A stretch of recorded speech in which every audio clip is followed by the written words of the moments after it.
everyone, welcome back to the Devon Cookery School YouTube channel. A few weeks ago I did a video on how to make a carbonara. My god, I was not expecting the backlash that we got from that video. So I thought I'd recreate it so that we can talk through the ingredients and the processes step by step to make it my way and hopefully answer some questions along the way. So let's just get to it.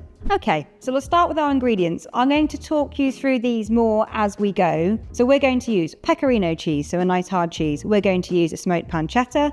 We've got eggs, we've got spaghetti, and we've got some black pepper. And as I said, I'll talk through this more as we go and explain my reasonings for using what I'm using.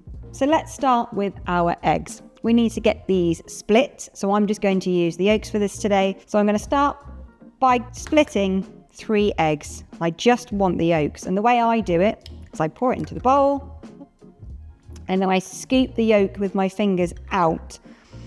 Lovely yolks today, really lovely and bright and orange. The reason I do it this way is so that I don't get any of the white into there. It's not a problem for this dish, but it's also so that I can keep the yolks nice and whole. It's just how I've always done it. It's how we do it on classes.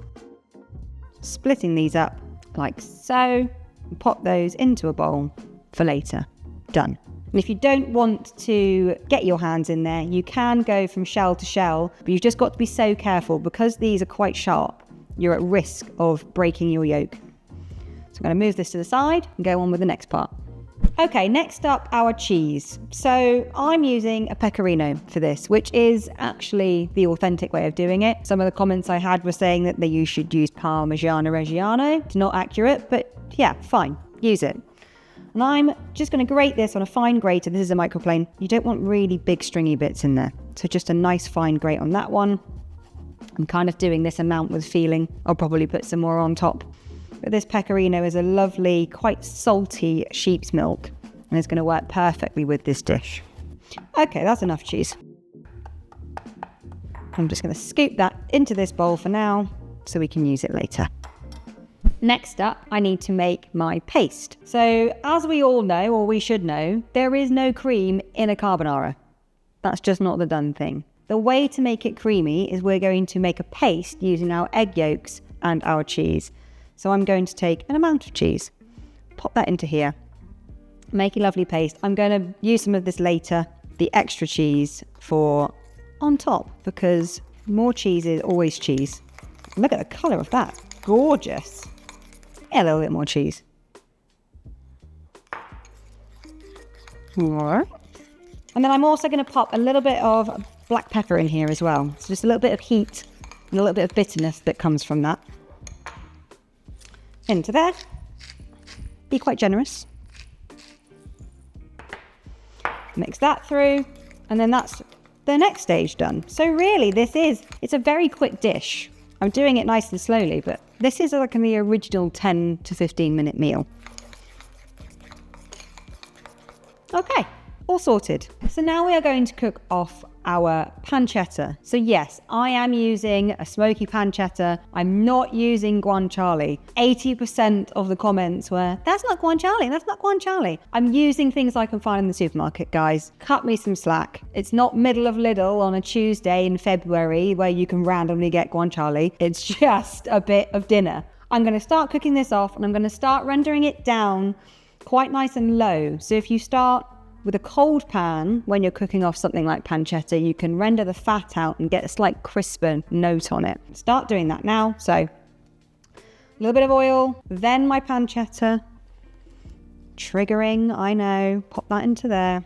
And I'm going to get this on fairly low temperature, just so I can start cooking this down a little bit. I do want to get this quite nice and crispy, and it might take a little bit of time. This is possibly going to take the longest time of everything to do on this one. So we're going to render this down, get it nice and crispy. In the video I did for the short, I did this separately. And I did it separately and I just added the fat into my egg mix. Both ways are absolutely fine. Both ways work. Both ways get the same result. So I'm going to start getting this all crisped off. And then when we come back to this, we'll get our pasta boiling and it's going to take no time at all to get this cooking.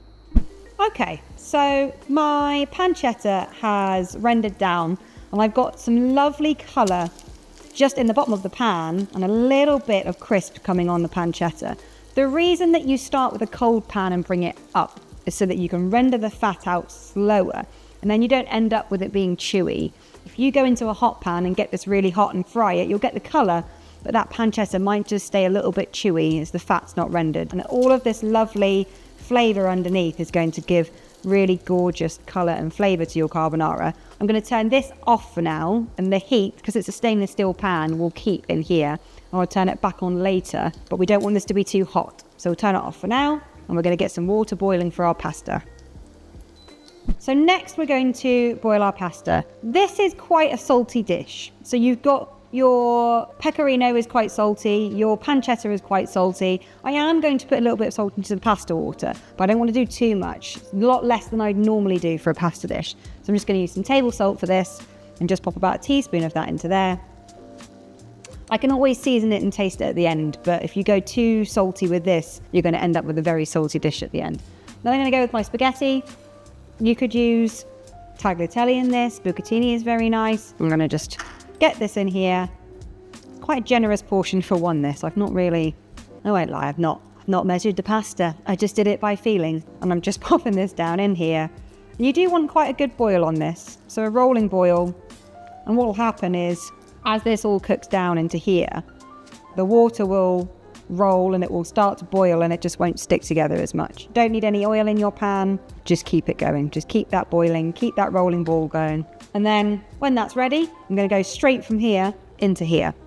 Okay, so the pasta is cooked as per packet instruction. I didn't throw it at a wall to check it. I just used a tong, took a bit out, had a little taste, and it's absolutely fine. So the most important thing about making a pasta is you always take your pasta to the sauce, and this is what's going to make this nice and creamy. So the starchiness that comes out of this is very important. I am going to turn my pancetta pan on as low as I can.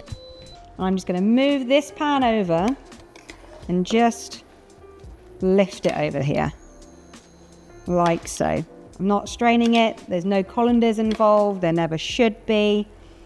Just leaving it like that. And I also want a little bit of this pasta water as well. So I'm just going to pour a little bit of this into here. Yeah. Wait your noise. And can you see how loose that is? There's quite a lot of water in there, but it's fine. Just trust the process on this one, okay?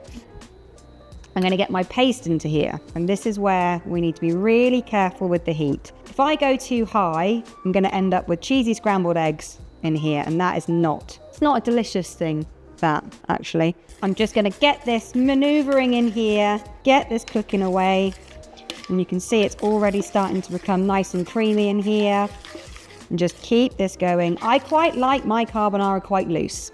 I don't like it too dry. If you think by the time that this gets to the table, if it's dry when it's on in here, it's going to be dry when it hits the plate. So I'm just going to keep this going, and you can see that's lovely and creamy. There is no scramble in there, there's no cream in there, and then that is ready to serve. So I'm just going to let this warm through a little bit longer, get a nice warm plate, hot plates for pasta please, and then get this served up. So from the time it's taken me to just quickly move everything, this is lovely, it's creamy, it's just perfect. I'm going to lift this onto here. I don't have any fancy chefing tongs. Let's just do it how Nonna would do it. Yeah, this is a very generous portion.